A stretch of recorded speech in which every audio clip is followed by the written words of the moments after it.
Thank you for joining us for today's discussion. Before we begin, it's worth noting that we will be posting short videos every day, available on YouTube, TikTok, and Instagram. Links to these platforms are provided in the description. Now, without further delay, let's delve into this week's story. In late July of 1998, a summer festival was underway in Sinoi, a district within Wakayama, Japan. Organized by the local neighborhood association, the event featured food prepared on site. Soon after the dishes were served, dozens of attendees began to suffer severe symptoms, leading to 67 individuals requiring hospitalization. Tragically, 4 people, an elderly man named Tanakeshi Tanaka, his sister Tanaki Tanaka, a 10-year-old girl named Hiroko Hayashi, and a 16-year-old named Mayuki Tori, lost their lives.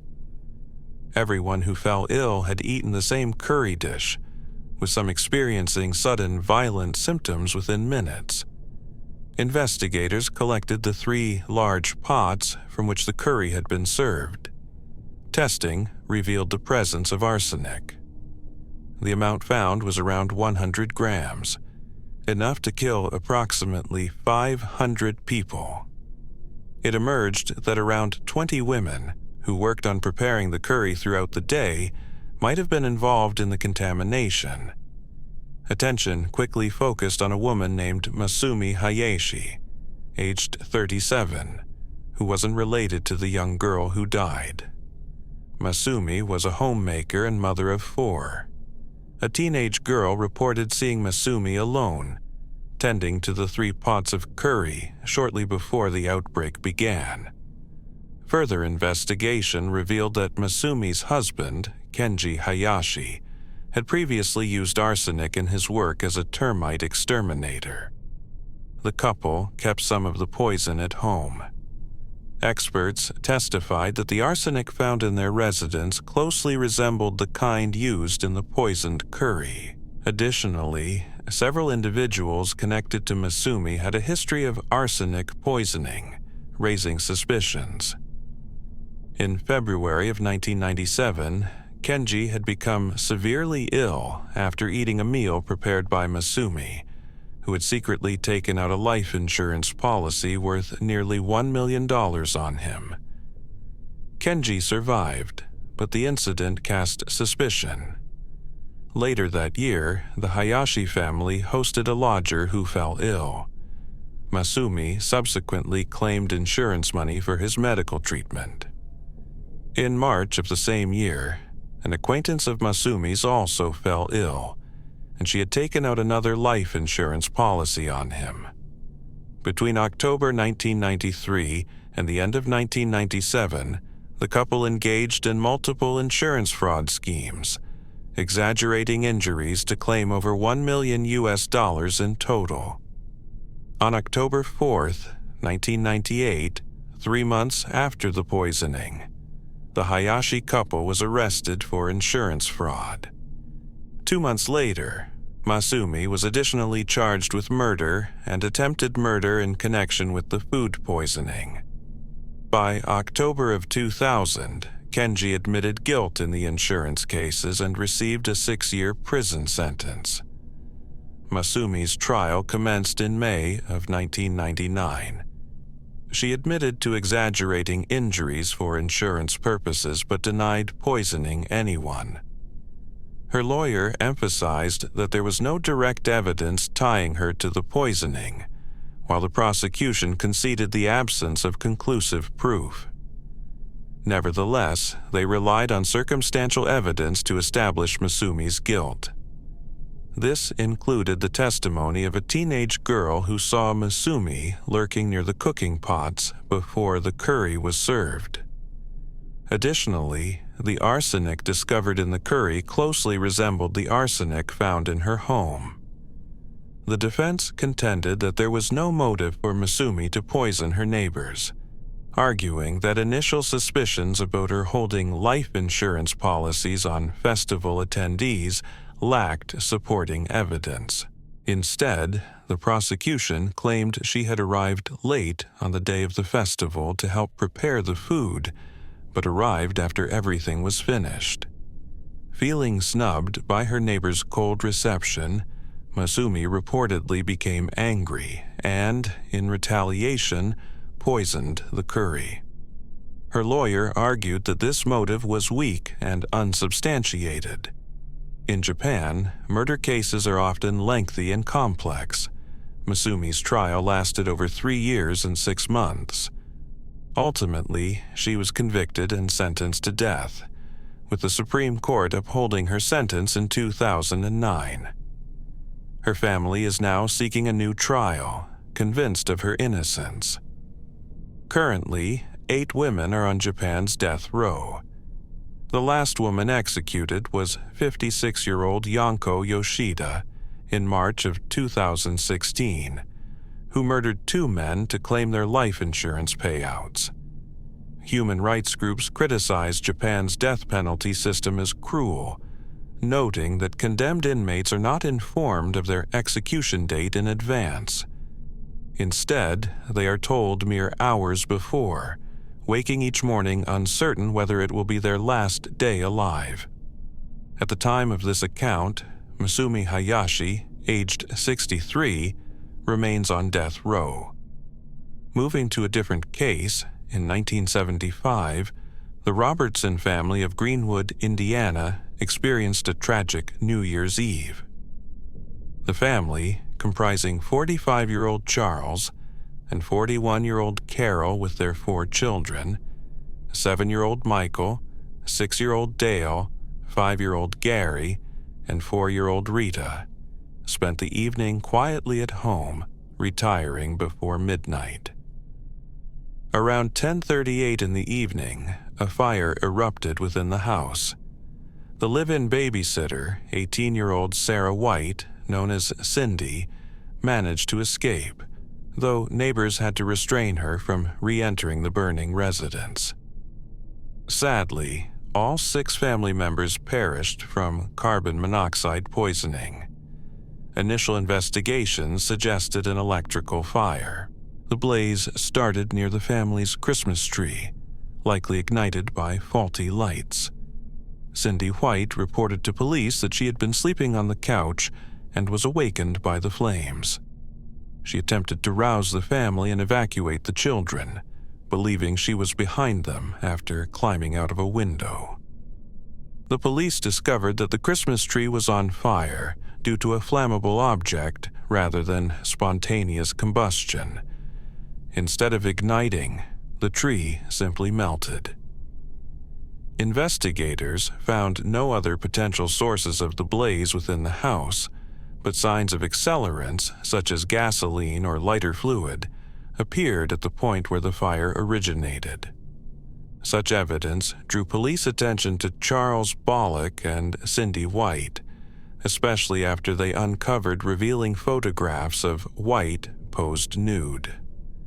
Alongside the images, police found love letters exchanged between the two. Earlier that September, White had even filed a police report accusing Charles of rape, but when questioned after the fire, she claimed that her accusation was fabricated. Authorities grew increasingly suspicious of Cindy White, leading them to probe her background more thoroughly. Her history revealed a troubled past.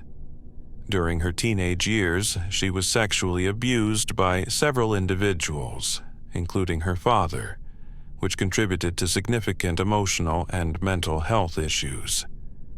This traumatic history led to her being hospitalized for a year. Her father's death occurred just before her release, with some reports suggesting her mother had also passed away. What is certain is that White then moved in with the Robertson family, providing babysitting services for a modest fee of $20 while living with them. Further investigation uncovered a disturbing pattern. 2 days prior to the deadly fire, White's grandmother's home had caught fire, with her Christmas tree once again being the source of the flames. White's siblings, living with her grandmother, were also involved in this incident.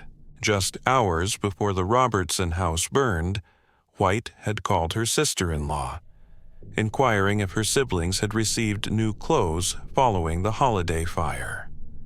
When subjected to a polygraph, White denied setting the recent blaze, but was found to have been deceitful. White faced 6 counts of first-degree murder and went to trial in September of 1976. The prosecution argued convincingly that the fire had been deliberately started by White, emphasizing that only her family and she herself were present during the incident. Her own statements and behavior supported this assertion, evidenced by her questioning her sister-in-law about the children's new garments immediately after the fire.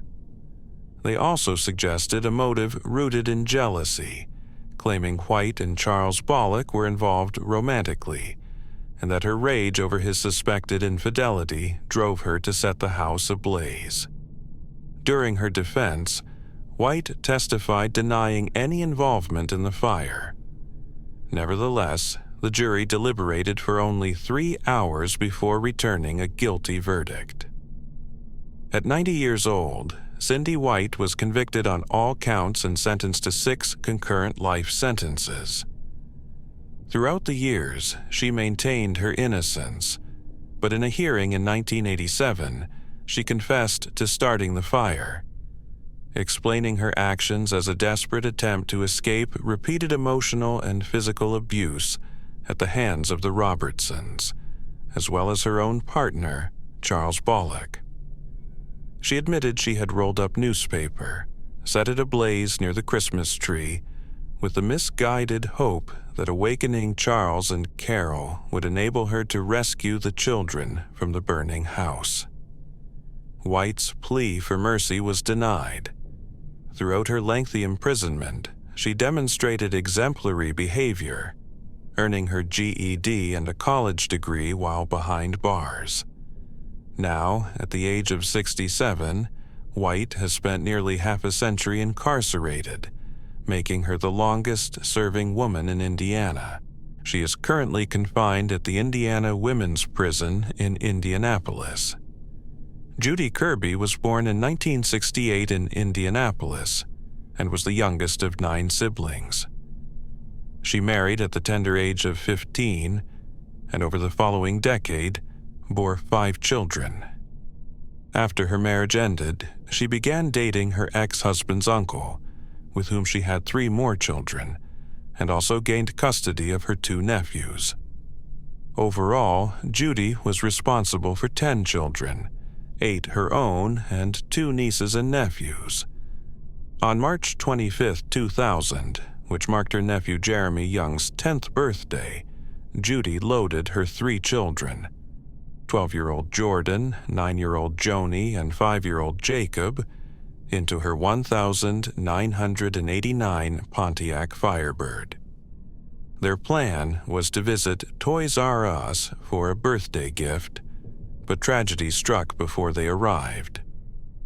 Instead of heading there, Judy drove northward in the southbound lane of Indiana State Road 67, traveling between 55 and 99 miles per hour in the wrong direction for 87 seconds. Near Martinsville, just outside Indianapolis, she collided head-on with a van driven by 40-year-old Thomas Reels.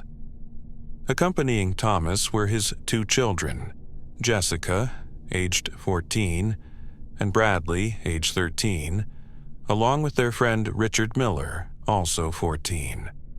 They were returning from a church youth event. The crash claimed the lives of Judy's nephew and her 3 children, as well as Thomas and his 2 kids. Judy was ejected from her car, suffering head injuries and broken bones in her legs, yet she survived. Richard Miller sustained permanent injuries to his back and right foot. Emergency responders at the crash site were profoundly affected, often haunted by the traumatic scene. It was evident to police that Judy intentionally drove in the wrong lane. She faced 7 counts of murder and went to trial in April of the following year. The prosecution argued she sought to end her life, which was why she drove into oncoming traffic. The defense, however, claimed she was suffering from a mental illness, experiencing a psychotic break. Just 5 months before the accident, Judy had given birth to her 8th child and had been battling depression since then. She was reportedly under severe stress, partly due to conflicts with her boyfriend, with whom she feared her relationship was nearing its end. Additionally, Judy's family described her as extremely paranoid, convinced that secret agents were spying on her and that they had tunneled under her house. Her involvement in drug trafficking with her boyfriend only heightened her anxiety, compounded by fears of arrest or losing custody of her children.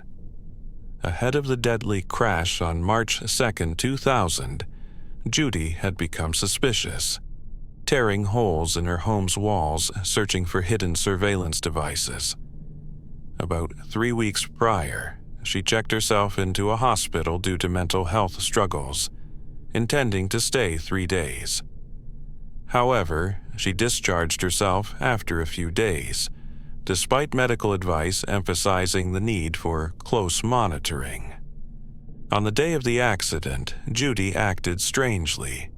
She loaded her children into the car at midday, then collided with another vehicle nearly 5 hours later. Witnesses that afternoon saw her parked roadside, appearing lost in thought. 2 women approached her, offering assistance and allowing her to use their cell phone, which she returned shortly after. Later that day, Judy visited a trailer park clubhouse, where she and her children entered a baby shower hosted by strangers. Claiming she needed help in a birthday celebration, she stayed briefly, about 15 minutes before leaving. Subsequently, she drove to a nearby gas station near Martinsville, sitting in her car for a few minutes before paying $3 for fuel, but struggled with the pump until an employee helped her. Moments afterward, she crashed her car again. Her trial lasted 2 weeks, with the jury deliberating for 10 hours before convicting Judy Kirby of 7 counts of first-degree murder. In June of the following year, she received a sentence of 215 years in prison. Currently, Judy is 56 years old, but her exact location remains unknown. She is eligible for parole after serving half her sentence, which would be in the year 2000 and 1006, when she would be 148 years old. Unless her sentence is altered, she is likely to spend her life incarcerated.